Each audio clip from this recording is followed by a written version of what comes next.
السلام عليكم ورحمة الله وبركاته. إن الحمد لله نحمده ونستعينه ونستغفره ونعوذ بالله من شرور أنفسنا ومن سيئات أعمالنا.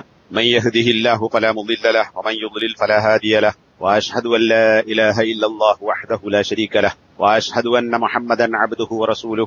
يا أيها الذين آمنوا اتقوا الله حق تقاته ولا تموتن إلا وأنتم مسلمون. أما بعد فإن خير الحديث كتاب الله وخير الهدي هدي محمد صلى الله عليه وسلم وشر الأمور محدثاتها وكل محدثة بدعة وكل بدعة ضلالة وكل ضلالة في النار. വഴിവിളക്കിലെ പ്രിയപ്പെട്ട സഹോദരി സഹോദരന്മാരെ, ശ്രോതാക്കളെ, ശിർക്കിൽ മരിച്ചുപോയ ആളുകൾക്ക് വേണ്ടി പൊറുക്കലിന് തേടാൻ പറ്റുമോ എന്ന ഒരു ചോദ്യം ഒരുപാട് ആളുകൾ ഉന്നയിക്കുകയുണ്ടായി.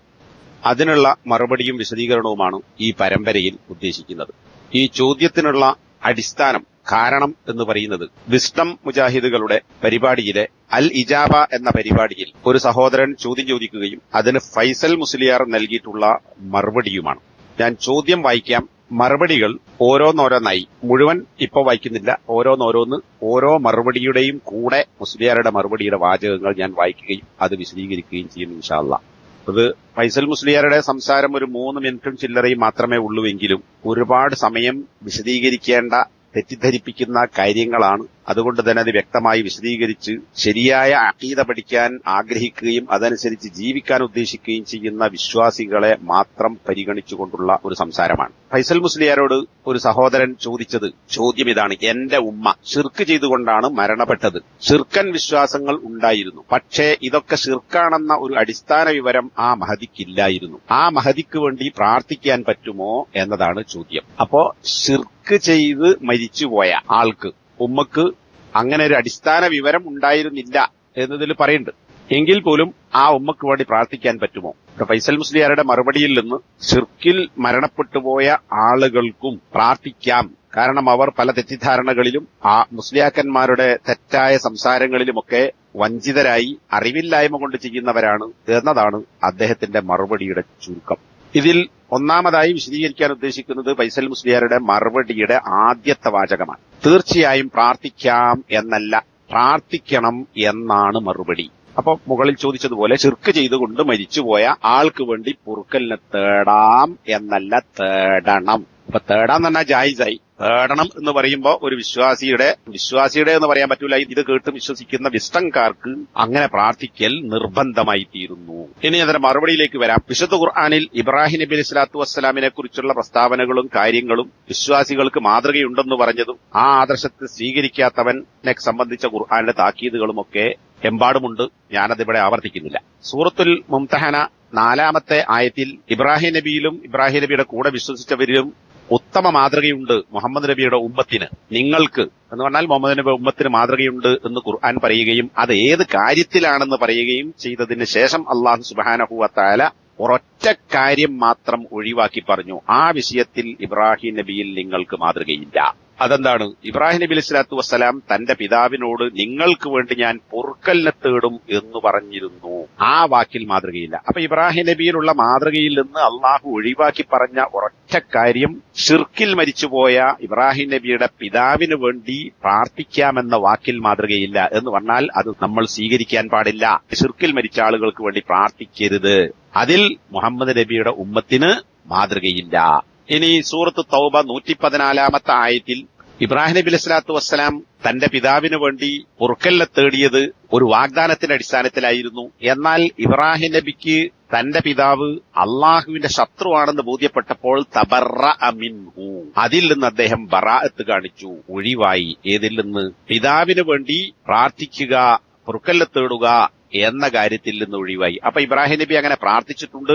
പക്ഷേ ഷിർക്കോടുകൂടി പിതാവ് മരിച്ചതിന് ശേഷം ബാപ്പ ഷിർക്കിലാണ് മരിച്ചത്, കുഫറിലാണ് മരിച്ചത്, അള്ളാഹുവിന്റെ ശത്രുവാണ്. അള്ളാഹുവിന്റെ ശത്രു എന്ന് പറഞ്ഞാൽ അള്ളാഹുവിനോട് ആസർ വാളോ തോക്കോ കുന്തോ എടുത്ത് യുദ്ധം ചെയ്യാൻ പോയി എന്നല്ല.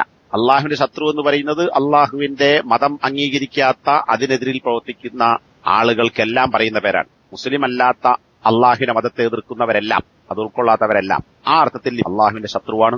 അപ്പോ ഇബ്രാഹിം നബി അതിൽ നിന്ന് ഒഴിവായി. അപ്പൊ ഇത് അടിസ്ഥാനപരമായി നമ്മൾ മനസ്സിലാക്കേണ്ടുന്ന ഒരു കാര്യമാണ്. രണ്ടാമത്തെ തെളിവ് എന്ന് പറയുന്നത് നബി സല്ലല്ലാഹു അലൈഹി വസല്ലമയുടെ പിതൃ സഹോദരനായ മൂത്താപ്പയായ അബൂ ത്വാലിബ് നബി സല്ലല്ലാഹു അലൈഹി വസല്ലമക്ക് ചെയ്തു കൊടുത്ത സഹായങ്ങളും സൗകര്യങ്ങളും സംരക്ഷണവുമൊക്കെ എമ്പാടും നമുക്കറിയാം. ഈ അബൂ ത്വാലിബ് രോഗിയായി കിടക്കുന്ന സന്ദർഭത്തിൽ നബി സല്ലല്ലാഹു അലൈഹി വസല്ലമ അദ്ദേഹത്തെ സന്ദർശിക്കാൻ പോയ കാര്യങ്ങളും സംഭവങ്ങളും ഹദീസ് ഗ്രന്ഥങ്ങളിൽ സവിസ്തരം പ്രതിപാദിക്കപ്പെട്ടിട്ടുണ്ട്. ഇമാം ബുഖാരി തന്റെ സഹീഹിൽ ഉദ്ധരിച്ച 3884 നമ്പർ ഹദീസിൽ ഈ കാര്യങ്ങൾ വ്യക്തമായി റിപ്പോർട്ട് ചെയ്തിട്ടുണ്ട്. നബി അദ്ദേഹത്തെ കാണാൻ പോകുന്നു, ലാ ഇലാഹ ഇല്ലല്ലാഹ് പറഞ്ഞു കൊടുക്കുന്നു, അബൂ ത്വാലിബ് പ്രതികരിക്കുന്നു, കൂടുതലുള്ള ആളുകളുടെ പ്രതികരണം, എന്നിട്ട് അവസാനം എന്ത് പറഞ്ഞു എന്നൊക്കെയിലുണ്ട്. ആ സന്ദർഭത്തിൽ നബി സല്ലല്ലാഹു അലൈഹി വസല്ലമ അബൂ ത്വാലിബിനോട് പറയാണ്, അബൂ താലിബ് മുസ്ലിം അല്ല എന്നതാണ് അഹ്ലുസുന്നത്തിന്റെ വിശ്വാസം. എന്നാൽ അബൂ താലിബിനെ കുറിച്ച് മറിച്ചുള്ള വിശ്വാസം നമ്മുടെ നാട്ടിലെ സൂഫികൾക്കും കുബൂരികൾക്കും ഷിയാക്കൾക്കുമുണ്ട്. അപ്പൊ നബി സല്ലല്ലാഹു അലൈഹി വസല്ലം അബൂ താലിബിനോട് പറയാണ്, നിങ്ങൾക്ക് വേണ്ടി ഞാൻ പൊറുക്കലിനെ തേടുക തന്നെ ചെയ്യും. ഇത് പറയുമ്പോഴും നബിയുടെ മനസ്സിൽ ഒരു ആശങ്കയുണ്ട് എന്നത് സൂചിപ്പിക്കുന്നതാണ് അടുത്ത വാചകം. പണ്ഡിതന്മാർ അത് വിശദീകരിച്ചിട്ടുണ്ട്. നിങ്ങൾക്ക് വേണ്ടി പൊറുക്കലിനെ തേടുന്നതിനെ സംബന്ധിച്ച് ഞാൻ വിലക്കപ്പെടാത്ത കാലത്തോളം, എന്ന് പറഞ്ഞാൽ അള്ളാഹുവിൽ നിന്ന് അങ്ങനെ പാടില്ല എന്ന ഒരു വിലക്ക് വരാത്ത കാലത്തോളം നിങ്ങൾക്ക് വേണ്ടി ഞാൻ പൊറുക്കലിനെ തേടും.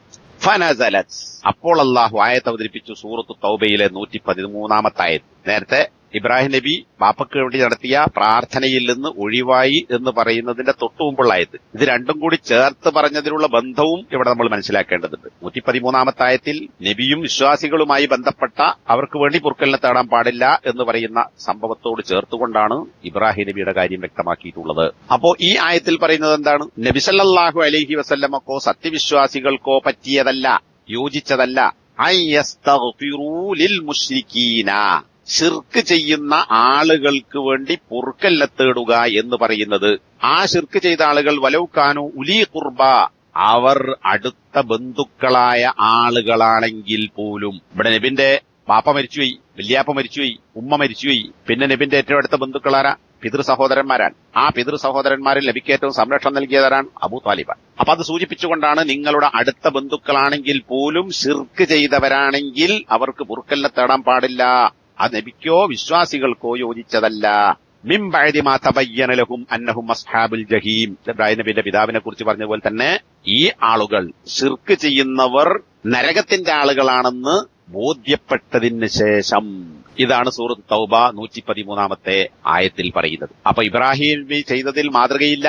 ഇബ്രാഹിം നബി തന്നെ പിന്നീട് അത് ഒഴിവാക്കിയിട്ടുണ്ട്. നബി സല്ലല്ലാഹു അലൈഹി വസല്ലമക്കോ വിശ്വാസികൾക്കോ അക്കാര്യം പറ്റുകയില്ല എന്ന് കൃത്യമായി അല്ലാഹു സുബ്ഹാനഹു വ തആല നമ്മെ പഠിപ്പിക്കാൻ. അപ്പൊ ശിർക്ക് ചെയ്യുന്നവർക്ക് വേണ്ടി പൊറുക്കലിനെ തേടാൻ പാടില്ല, മരിച്ചാൽ പ്രത്യേകിച്ച്. ഇനി മൂന്നാമത്തെ കാര്യം, സ്വഹീഹ് മുസ്ലിമിലെ 976 നമ്പർ ഹദീസിൽ, വേറെയും ഹദീസ് ഗ്രന്ഥങ്ങളിൽ ഈ സംഭവമുണ്ട്. നബി സല്ലല്ലാഹു അലൈഹി വസല്ലമ മദീനയിൽ നിന്ന് തിരിച്ചു വരുന്ന ഒരു യാത്രക്കിടയിൽ ഒരു സംഭവം ഉണ്ടായി. നബിന്റെ കൂടെ 100 കണക്കിന് സഹാബികളുണ്ട്, ഉമർ ഖത്താബ് അടക്കം. അതിൽ നബി കരയുകയും നബിയുടെ കൂടെയുള്ള ആളുകൾ ആ നബിയുടെ കരച്ചിൽ അവരെ കരയിപ്പിക്കുകയും ചെയ്തു എന്നൊക്കെ ഹദീസുകളിൽ വിശദീകരിക്കപ്പെട്ടിട്ടുള്ള ഒരു സംഭവത്തിന്റെ ചുരുക്കം. നബി സല്ലല്ലാഹു അലൈഹി വസല്ലമ നബിയുടെ ഉമ്മയുടെ ഖബർ സന്ദർശിച്ചു. നബി കരഞ്ഞു. കൂടെയുണ്ടായിരുന്നവരെ ആ കരച്ചിൽ കരയിപ്പിച്ചു. അതിനുശേഷം നബി സല്ലല്ലാഹു അലൈഹി വസല്ലം പറയാൻ, ഇസ്തഅ്ദൻതു റബ്ബി ഫീ അൻ അസ്തഗ്ഫിറ ലഹാ ഫലം യുഅ്ദൻ ലീ, അവൾക്ക് വേണ്ടി, അതായത് എന്റെ ഉമ്മക്ക് വേണ്ടി പൊറുക്കലിനെ തേടാൻ ഞാൻ എന്റെ റബ്ബിനോട് അനുവാദം ചോദിച്ചു, എനിക്ക് അനുവാദം നൽകപ്പെട്ടില്ല. അപ്പോ നബി സല്ലല്ലാഹു അലൈഹി വസല്ലം ജനിച്ച് അദ്ദേഹത്തിന്റെ 6ാമത്തെ വയസ്സിൽ ഉമ്മ മരണപ്പെട്ടു പോയിട്ടുണ്ട്. പിന്നെ 34 വർഷം കഴിഞ്ഞിട്ടാണ് മുഹമ്മദ് എന്ന കുട്ടി പ്രവാചകനാകുന്നത്. എന്റെ മകൻ പ്രവാചകനാകുമെന്നോ ഖുർആൻ അവതരിപ്പിക്കപ്പെടുമെന്നോ അങ്ങനെ ഒരു ഉമ്മത്ത് ഇവിടെ വളരുമെന്നോ ഈ ഉമ്മ മനസ്സിലാക്കിയിട്ടില്ല. അങ്ങനെ നബി മുഹമ്മദ് നബിയാകുന്നതിന്റെ 34 കൊല്ലം മുമ്പ് മരിച്ചുപോയ വെറും ജഹാലത്തിന്റെ, ലലാലത്തിന്റെ, വിദഗ്ധത്തിന്റെ, ശിർക്കിന്റെ കാലഘട്ടത്തിൽ മരിച്ച ഉമ്മക്ക് വേണ്ടി പൊറുക്കലിനെ തേടാൻ അനുവാദം ചോദിച്ചിട്ട് അള്ളാഹു സമ്മതം നൽകിയില്ല. അപ്പൊ പിന്നെ നബി സല്ലല്ലാഹു അലൈഹി വസല്ലം അള്ളാഹുവിനോട് രണ്ടാമത്തെ ഒരു കാര്യം ചോദിച്ചു, എന്റെ ഉമ്മന്റെ ഖബറൊന്ന് ഞാൻ സന്ദർശിച്ചോട്ടെ. എന്തിനാണ്? ഉമ്മക്ക് വേണ്ടി പ്രാർത്ഥിക്കാൻ പാടില്ല, അള്ളാഹു അനുവാദം നൽകിയിട്ടില്ല, എന്നാൽ ഞാൻ ഖബറൊന്ന് പോയി കാണട്ടെ. മദീനയിൽ നിന്ന് മക്കയിലേക്കുള്ള വഴിയിൽ ആണ്, അബുവാ എന്ന് പറയുന്ന സ്ഥലത്താണ് നബിയുടെ ഉമ്മ മറവ് ചെയ്തിട്ടുള്ളത്. അങ്ങനെയുള്ള യാത്രയിലാണ് ഈ സംഭവം. അപ്പോൾ എനിക്ക് അല്ലാഹു അനുവാദം നൽകി, എനിക്ക് അനുവാദം നൽകപ്പെട്ടു എന്നതാണ് ആ ഹദീസിലെ ഇതുമായി ബന്ധപ്പെട്ട ആശയ സംഗ്രഹം. അപ്പോ ഇതിനേക്കാൾ വലിയ ഒരു തെളിവ് ഇനി വേറെ ആവശ്യമില്ല. നബിയുടെ ഉമ്മ, അതും നേരത്തെ പറഞ്ഞ പോലെ 34 കൊല്ലം മുമ്പ്, മുഹമ്മദ് നബിയാകുന്നതിന്റെ 34 കൊല്ലം മുമ്പ് മരിച്ചുപോയ ഉമ്മ. അന്നത്തെ ഇരുട്ടും അന്ധകാരവും ശിർക്കും വിദഗ്ധത്തും എല്ലാവർക്കും അറിയാം. എന്നിട്ടും അള്ളാഹു അനുവാദം കൊടുത്തില്ല. അപ്പൊ പിന്നെ ഇന്ന് പ്രഭാഷണങ്ങളും സംസാരങ്ങളും പണ്ടത്തെ പോലെ നാട്ടിൽ മൈക്ക് കെട്ടി കിടത്തുന്ന വയല് മാത്രമല്ല, അന്വേഷിക്കുന്ന ആളുകൾക്ക് പഠിക്കാൻ എമ്പാടും സൗകര്യങ്ങളുണ്ട്, ഒരുപാട് പ്രസംഗങ്ങൾ നടക്കുന്നുണ്ട്. പ്രത്യേകിച്ച് കേരളത്തിൽ തൗഹീദി പ്രബോധനങ്ങൾ ശക്തമാണ്. അങ്ങനെയുള്ള ഒരാൾക്ക് പിന്നെ എങ്ങനെ പൊറുക്കലിലെത്താൻ സാധിക്കും? ഇനി നബി സല്ലല്ലാഹു അലൈഹി വസല്ലമയുടെ ഉമ്മ ജീവിച്ച കാലഘട്ടത്തിൽ അവിടെയും ഇതുപോലുള്ള മുസ്ലിയാക്കന്മാരുണ്ടായിട്ടുണ്ട്. ചരിത്രം പരിശോധിച്ചാൽ നമുക്ക് കാണാം. വലിയ മുസ്ലിയാരും ജാഹിലിയത്തിലെ മുശ്രിക്കുകളുടെ നേതാവുമാണ് അബ്ദുൽ മുത്തലിബ്. ആ അബ്ദുൽ മുത്തലിബിന്റെ മൂത്ത മകൻ സുബൈർ, അതുപോലെ തന്നെ അബ്ദു മനാഫിന്റെ മകൻ വഹബ്, ഉഹൈബ്, ഉമയ്യയുടെ മകൻ ഹർബ്, അബ്ദുല്ലാഹിബിൻ ജുദ്ആൻ, ഖദീജ റളിയല്ലാഹു അൻഹയുടെ പിതാവായ ഹുവൈലിദ്, വലീദ് ബിൻ മുഗീറ, ഇങ്ങനെയുള്ള ഖുറൈശി പ്രമുഖന്മാരും ഇവരൊക്കെ മുസ്ലിയാക്കന്മാരാണ്, ജാഹിലിയത്തിലെ മുസ്ലിയാക്കന്മാരാണ്. ഇത്തരം മുസ്ലിയാക്കന്മാർ ജീവിച്ച ഒരു കാലഘട്ടത്തിൽ ജീവിച്ച ഉമ്മക്ക് വേണ്ടി പൊറുക്കലിനെ തേടാൻ അള്ളാഹു അനുവദിച്ചില്ല.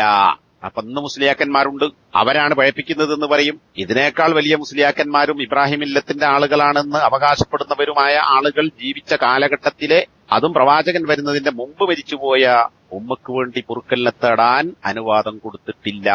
പിന്നെ എങ്ങനെ ഇപ്പോൾ ഒരു അനുവാദം ഉണ്ടാകും? പ്രാർത്ഥിക്കാമെന്നല്ല, പ്രാർത്ഥിക്കണം എന്നെങ്ങനെ മുസ്ലിയാർക്ക് പറയാൻ സാധിച്ചു? ഇത് ഫൈസൽ മുസ്ലിയാരുടെ മാത്രം വാദമല്ല, വിസ്തംകാരുടെ നിലപാടാണ്. കാരണം സമസ്ത ഖുബൂരികളെ അഹ്ലുൽ ഖിബ്ലയായി പരിഗണിക്കണമെന്നത് ഇവരൊക്കെ പ്രസംഗിക്കുന്നതാണ്. എന്റെ ബഹുമാന്യനായ സുഹൃത്തായ ഉമർ ഫൈസിയുടെ ഒരു സംസാരത്തിലും ഈ അടുത്ത് മരണപ്പെട്ട സമസ്തയുടെ നേതാവായ സെക്രട്ടറിയായിരുന്ന ആലിക്കുട്ടി മുസ്ലിയാരുമായി ബന്ധപ്പെട്ട വിഷയത്തിൽ